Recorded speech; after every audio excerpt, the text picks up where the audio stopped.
Hello! Today I am back with the long-awaited third and final part of my pumpkin craft. It seems that on this channel I started autumn early and now I'm finishing autumn late because it's already November. Although the scenery outside is still pretty autumny and there's not any snow yet, so it's fine in my opinion. And besides, this craft is so much different than how I first imagined it. It was very autumny with an orange pumpkin and all, but we all know how that went. Yeah, that pumpkin thing was a complete failure and I have to redo it in this video again, so I hope that you can still love the end result even though it's nothing like I was imagining in the beginning. Well, let's get started with the video.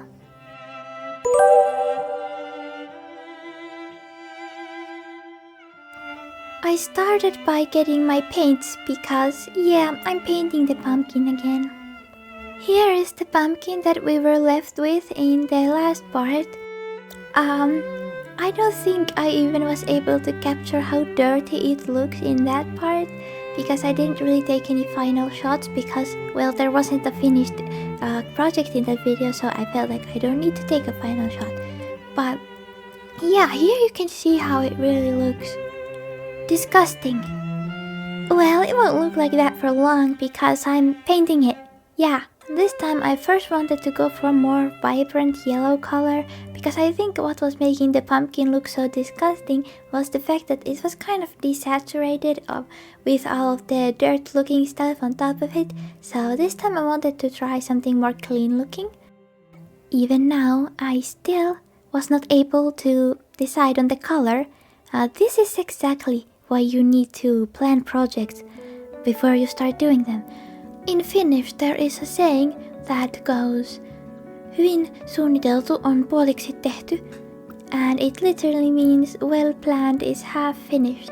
And that is exactly what I should have done here. I should have planned this project a lot better, but I hope that I still didn't disappoint anyone with it. I don't even know if I need to show these parts because we're going to scrap all of that and paint it over with a completely different color later on. But yeah, we really need a break from all the pumpkin painting. Let's see what I did with the miniatures. Even though I felt like this yellow didn't fit the pumpkin, I did decide to paint Dove's hat yellow because the color that I chose for her hat and scarf is very similar to the terracotta clay underneath, which I think is kind of a nice nod to the fact that this was made with terracotta, but actually I don't really like the hat being the same color as the scarf, so I decided to paint it yellow to add some more interest. And I don't really know how to feel about it. She looks kind of like a scarecrow, right? Or a scare dove, I guess. Well, let me know what you think about it.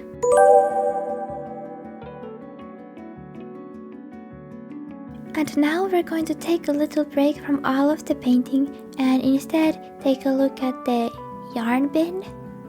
What could there possibly be in the yarn bin for this project?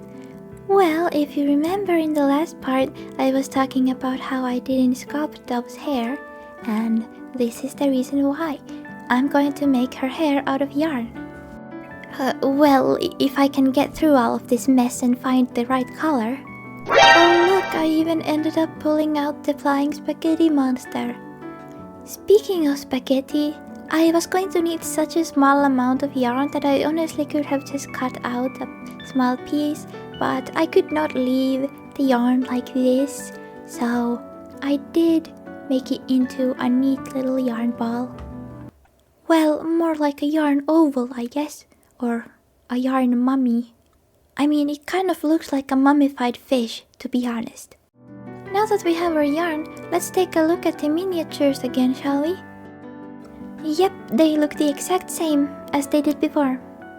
And you may wonder what happened to the poles and candle. Well, we don't talk about those. I've used this method for making hair and fur in my projects before. Basically, all I need to do is use a comb or pet brush to comb out the yarn to untangle it. And this way we end up with this very soft looking hair. And it is actually perfect for Dove since she has wavy hair. And I'm of course using my trusty knockoff Lightning McQueen scissors. Then I will use the lid of my sewing kit as a way to glue together tiny tufts of this hair that I've just made. I just kept making tiny tufts until I had made them for the full length of the glue strip.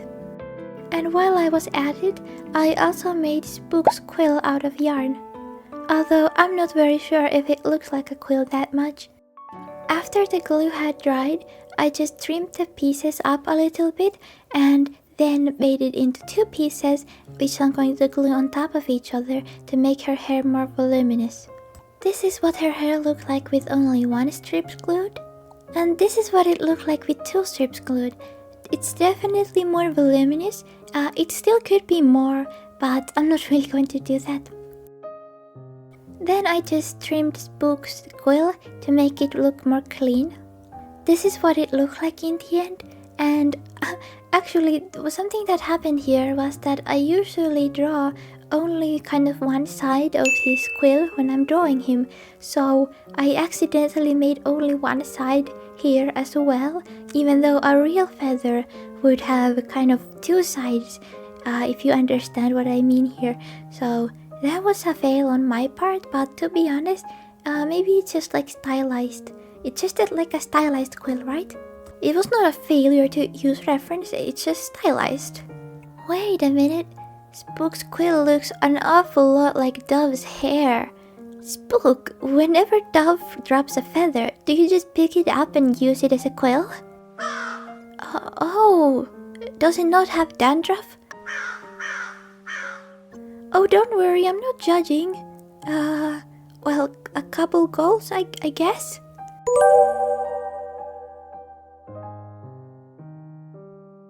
Well, would you look at that?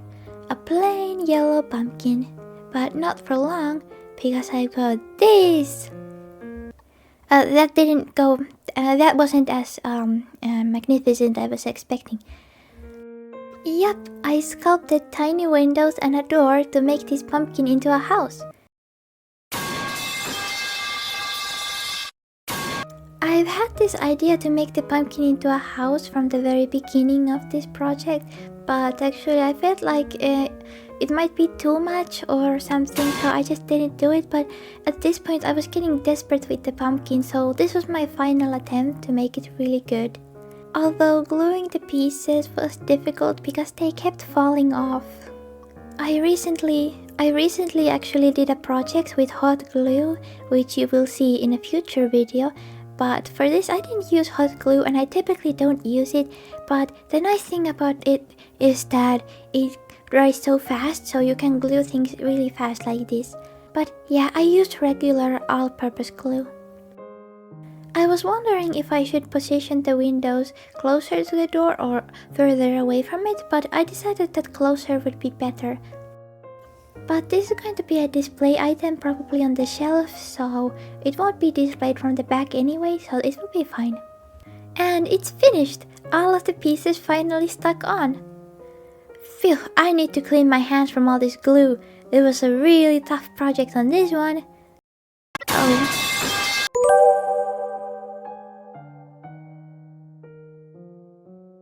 This is what it was looking like after I had glued all of the pieces. And you know, it looks really unfinished right now. And yep, you guessed it, we're going to paint it again. Although this time I felt like I really needed to be decisive with my painting, so I just made it plain white. Kind of exactly like how we started in the first part when I did the base coat. So we didn't get very far. Then I went and painted the details. I wanted there to be a gradient from the bottom, so I made this kind of orangish gradient, and I wanted the stem to be kind of darker as well, so I did that. I really like the kind of inside part of the stem and the outside, the contrast between the two. I think that it's really cute. Although I could have emphasized the swirl a little bit more, but I think that it's good anyway. I think it's really cute. I painted the door and windows to have a look that there's a light coming from the inside. The way that you achieve this effect is by first painting in a more saturated color and then tapping on a little bit of white in the middle and blending it out really well. And this kind of gives the effect of glowing. You can use this method of making the outsides more saturated and the middle white with any light effect pretty much. I also made this circle out of the cardboard and I covered it with some green fabric. This will give some surface area to glue on the plants. Spoiler alert. Spoiler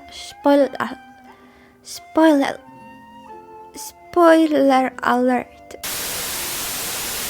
Well, it wasn't spoiled for long because here they are. I bought 3 of these fake plants because I saw that they would be really easy to cut off and glue around the bottom of the pumpkin to add some foresty looking stuff.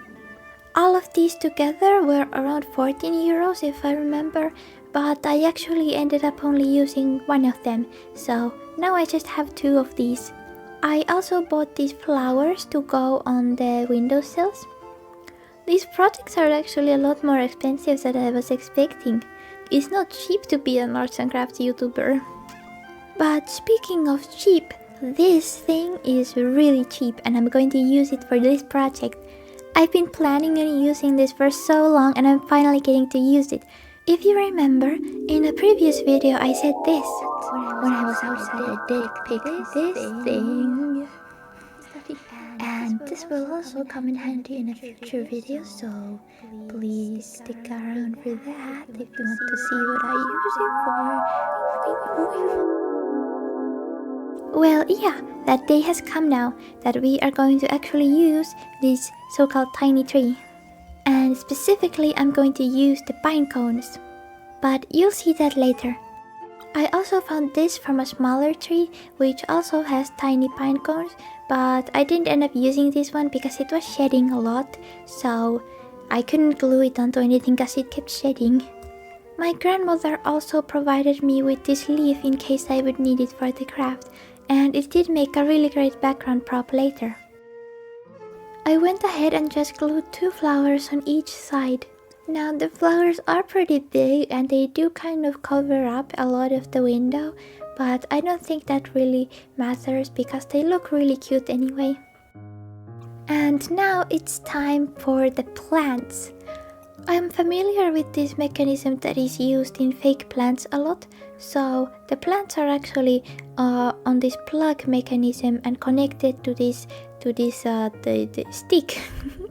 And as you can see, it was really easy to just pull them out. So that's what I did and ended up with this naked stick. Then I just started gluing all of the plants to the bottom of the pumpkin. Now I didn't record all of the gluing because this was really intense. They kept falling off and I was just not able to get them to stay on there really well, so I had to kind of do some trickery with that and I didn't film all of it. But you'll see later what it ended up looking like. Because I was stacking all of these leaves under the pumpkin, it started actually kind of raising from the platform that I had made. And this was the solution that I came up with to fix that. And now, the moment you've been waiting for, or maybe you weren't, but I was. And now I'm going to use these pine cones finally. And this was the plan all along. I'm just going to use 1 pine cone and glue it to Dove's hat.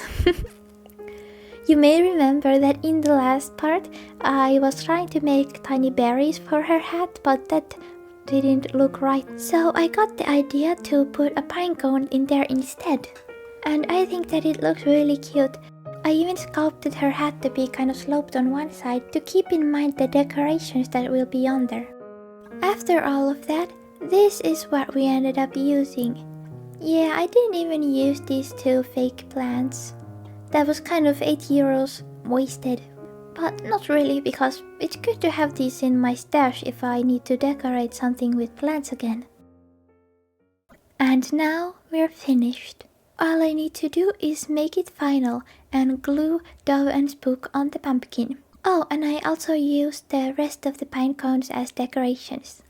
Well, let's go and see the final results.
you so much for watching.